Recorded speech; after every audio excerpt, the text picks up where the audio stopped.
Dear students, today we will see uh, electron motion inside conductor under normal condition. Normal condition means when there is no application of external electric field. This is the normal conductor. In normal condition, the electron moves in a random manner. Electron means free electrons. Okay, free electron moves in a random manner. Suppose this is the conductor. These are the positive atoms or ions, and electron will move like this, and other electron will move like this. ठीक है, मतलब कोई भी कहीं से भी, जैसे ये मोशन इधर से ऐसे हो रहा है, दूसरा इलेक्ट्रॉन आपका इधर से इधर ऐसे जा रहा है. ठीक है, तो मतलब कोई भी मोशन हो सकता है. इलेक्ट्रॉन रैंडम मोशन करते हैं. ठीक है, इनसाइड द कंडक्टर. तो under normal condition, inside a conductor, free electron moves in a random manner. There must be some velocity with which they move inside a conductor is a thermal velocity. ठीक है, तो जिस velocity से electron जो है conductor के अंदर move करते हैं, उस वेलोसिटी को क्या कहते हैं? Thermal velocity. ये इंपॉर्टेंट टर्म है, थर्मल वेलोसिटी ऑफ इलेक्ट्रॉन. ठीक है, since entire motion is random, so average thermal velocity is 0. This happens under normal condition. Actually ऐसा है कि इसमें क्या कह रहा है कि मतलब जो एवरेज थर्मल वेलोसिटी होगी वो 0 होगी, क्योंकि इलेक्ट्रॉन क्या कर रहे हैं? रैंडम मोशन कर रहा है. ठीक, मतलब जैसे कोई इलेक्ट्रॉन है वो इधर की तरफ जा रहा है, कोई इलेक्ट्रॉन है वो इधर की तरफ जा रहा है, कोई इलेक्ट्रॉन ऐसे आ रहा है, कोई इलेक्ट्रॉन ऐसे जा रहा है. ठीक है, मतलब कोई जैसे रैंडम, मतलब ऐसे समझ सकते, कोई ऐसे आ रहा है, कोई ऐसे आ रहा है, कोई ऐसे आ रहा है. तो उनका अगर एवरेज निकालेंगे, जैसे ये, उनका अगर एवरेज निकालेंगे तो एवरेज क्या होगा? एवरेज उनका 0 ही हो जाएगा. ठीक है, एवरेज थर्मल वेलोसिटी मतलब ओवरऑल इन नॉर्मल कंडीशन जो एवरेज थर्मल वेलोसिटी होगी वो क्या हो जाएगी? 0. ठीक है, इतनी बात समझ में आ रही. अब क्या किया, अब एक एक्सटर्नल इलेक्ट्रिक फील्ड अप्लाई कर दी. ठीक है, अब यहाँ पे एक external electric field E apply कर दी गई है. ये इसका पॉजिटिव एंड है और ये इसका निगेटिव एंड है. अब क्या होगा, अब ये जो थर्मल वेलोसिटी मतलब रैंडम मोशन जो हो रहा था वो रैंडम मोशन बंद हो जाएगा. अब सारे के सारे इलेक्ट्रॉन क्या करेंगे? एक ही तरफ भागेंगे. मतलब जितने भी इलेक्ट्रॉन होंगे वो सब एक ही साइड में टुवर्ड्स पॉजिटिव टर्मिनल ही भागेंगे, मूव करेंगे. ठीक है, क्यों? क्योंकि यहाँ पे पॉजिटिव है, और जैसे जैसे आप इस वैल्यू को बढ़ाते जाओगे तो पॉजिटिव इंक्रीज करता जाएगा, उतना ही वो तेज़ी से क्या करेगा? अट्रैक्ट करेगा. उतने ही फोर्स से वो अट्रैक्ट करेगा इलेक्ट्रॉन्स को. तो सारे इलेक्ट्रॉन्स जो हैं अब एक ही टर्मिनल की तरफ एक एक्सिलरेटेड वे में भागेंगे, मतलब मूव करेंगे. ठीक है, तो क्या विद बैटरी, अब क्या ये जो पिक्चर है ये with battery external electric field is applied. ठीक है, यहाँ पे एक्सटर्नल इलेक्ट्रिक फील्ड अप्लाई कर दी गई है. Now electron will start towards the positive terminal of the battery, will start moving. So all electron rushes to positive end, all electrons moving in one direction. वही सब बातें जो मैं आपको बता चुका हूँ. ठीक, so electrons are accelerating towards positive terminal. Electrons are quite fast, but some atoms and positive ions are also present in the path. So they means electrons collide with these ions and atoms. During collision, electrons lose their energy and lose their velocity. So electrons acquire very small amount of velocity. This is termed as drift velocity. ठीक है, देखो होगा क्या. जैसे कि electron क्या करेंगे, electron जब मूव करेंगे, जैसे कि ये है आपका. ठीक है, इलेक्ट्रॉन जब ये पॉजिटिव है ये निगेटिव है, ये बीच में आपके पॉजिटिव आयंस हैं. ठीक है, ये कैसे हैं? ये पॉजिटिव आयंस हैं, ये याद रखना, ये पॉजिटिव आयंस है. और पॉजिटिव आयंस क्या होते हैं? हैवी होते हैं. कैसे होते हैं? हैवी. पॉजिटिव आयंस आपके हैवी होते हैं, तो ये दे कांट मूव. ठीक है, मूव कौन करेगा? क्यों? इलेक्ट्रॉन करेगा. तो आपने जब external electric field E apply कर दी है, तो ये क्या करेंगे? ये इलेक्ट्रॉन ऐसे ऐसे ऐसे ऐसे मूव करेंगे. तो यहाँ पे देखो ये रास्ते में इसको कौन मिल रहा है, इसको रास्ते में पॉजिटिव आयंस मिल रहे हैं। अभी मूव करेंगे तो सपोज ये आके यहाँ पे कोलाइड कर गए, यहाँ इससे कोलाइड कर गए, इससे कोलाइड कर गए। वैसे एक्सेलरेट तो बहुत तेज हुए थे, लेकिन during collision they lose their energy and they lose their velocity as well. वो अपनी वेलोसिटी को भी खो देते हैं, अपनी एनर्जी को भी खो देते हैं। तो क्या करते हैं, धीमे धीमे फिर चलना स्टार्ट करते हैं। ठीक है, ये देखो वो क्या करते हैं, फिर धीमे धीमे चलना स्टार्ट करते हैं। Very small, so electron acquire very small amount of velocity, this is termed as drift velocity. तो यही जो धीमी वेलोसिटी होती है, ये जो स्मॉल वेलोसिटी से ये जो चलना स्टार्ट करते हैं, इसी वेलोसिटी को क्या कहेंगे, ड्रिफ्ट वेलोसिटी। ठीक है, इसको क्या कहेंगे, ड्रिफ्ट वेलोसिटी। एग्जाम्पल ऐसे आप समझ सकते हैं, जैसे कि रेलवे प्लेटफॉर्म है, तो रेलवे प्लेटफॉर्म में नॉर्मल कंडीशन में क्या होता है कि सारे पैसेंजर्स इधर उधर मूव कर रहे हैं, रैंडम मैनर में मूव कर रहे हैं। ठीक है, मतलब कि कोई अनाउंसमेंट नहीं हो रहा है, कोई कुछ नहीं हो रहा है, सब इधर उधर अपने हिसाब से। मान लो जा रहे हैं कि हमें 5वें प्लेटफॉर्म पे पहुंचना है, हमारी ट्रेन 5वें प्लेटफॉर्म पे आ रही है, तो हम 5वें पे खड़े हैं आराम से, कोई आ रहा है, कोई जा रहा है, कोई कुछ कर रहा है, मतलब रैंडम मोशन हो रहा है, जो नॉर्मल सीन जो प्लेटफॉर्म का होता है वो है।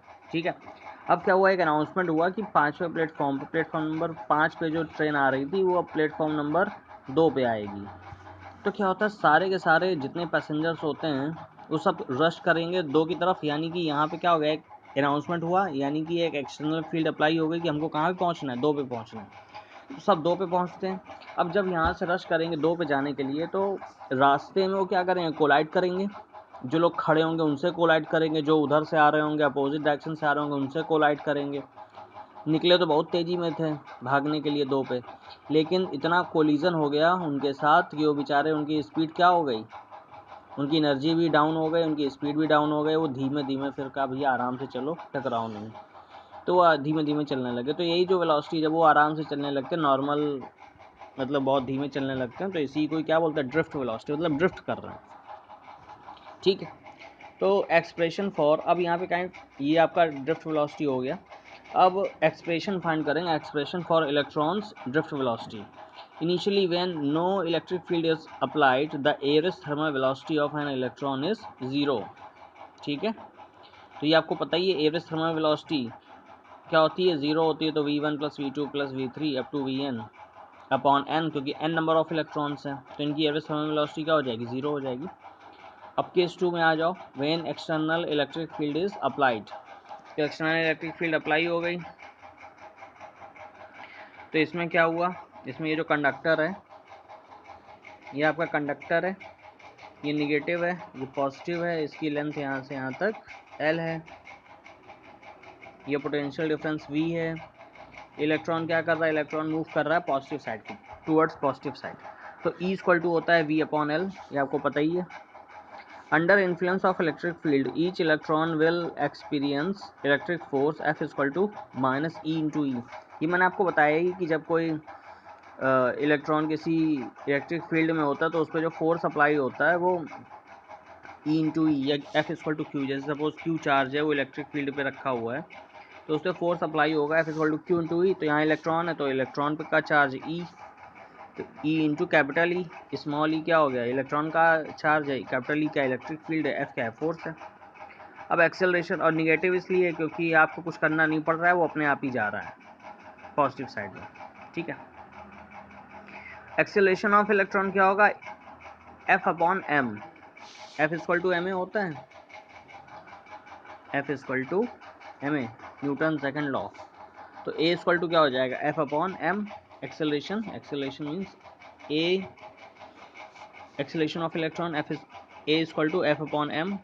तो ए की वैल्यू क्या हो जाएगी, और यहाँ पे आप एफ की वैल्यू पुट कर दीजिए, एफ की वैल्यू क्या है, minus e into e upon m e, m e means mass of electron equal to a. तो ए की वैल्यू आ गई आपकी minus e into e upon m.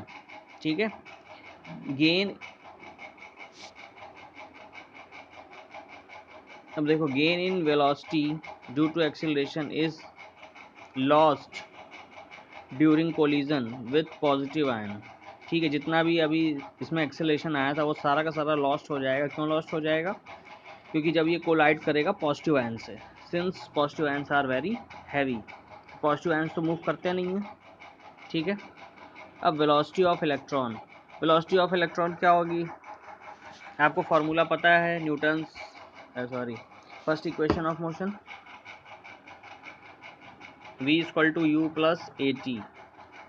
ठीक है, तो यही यहाँ पे लगा हुआ है।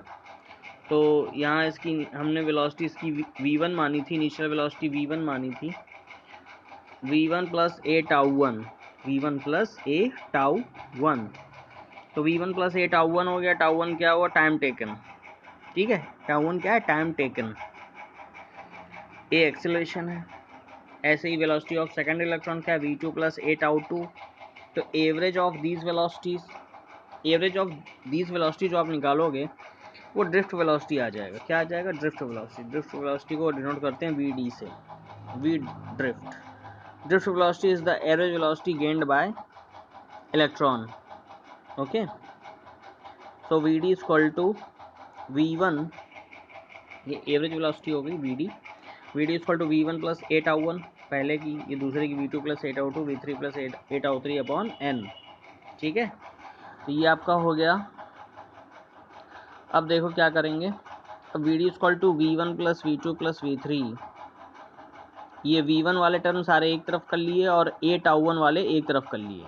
ठीक है, तो v1 plus v2 plus v3 plus उधर कर दिया a tau one plus tau two plus tau three upon n। अब देखो v1 plus v2 plus v3 upon n जो है ये आपका क्या हो गया? ये आप पहले ही फाइंड कर चुके हो कि जो एवरेज थर्मल वेलोसिटी हमने निकाला था वो 0 था। ठीक है, प्लस ए tau one plus tau two plus tau three upon n, केवल यही आपका रह जाएगा।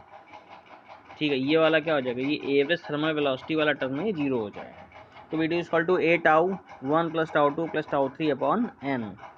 ठीक, अब इस पूरे का एवरेज ले लिया तो यहाँ पे एक लिख दिया V D equal to A tau, where tau is the tau one plus tau two plus tau three upon n। Tau is what? Tau is the average time collapse since each electron suffered collision. Means it is the time. Tau is what? Time is the time between the collision of two electrons. ठीक है, मतलब दो electron का जब collision हो रहा है तो उनके बीच में जो टाइम लग रहा है वही ये टाइम आपका टाउ है। ठीक है, v D equal to A tau, where Vd is drift velocity, a equal to minus e upon m. Vd equal to हो गया माइनस ई टाउ अपॉन एम। ठीक है, तो Vd इक्वल टू हो गया minus E tau by m. Vd equal to A tau आ गया, एक ही जगह आपने वैल्यू पुट कर दी ई बाई एम। ठीक है, तो Vd की वैल्यू होगी minus E tau by M. तो यही फाइनल एक्सप्रेशन है।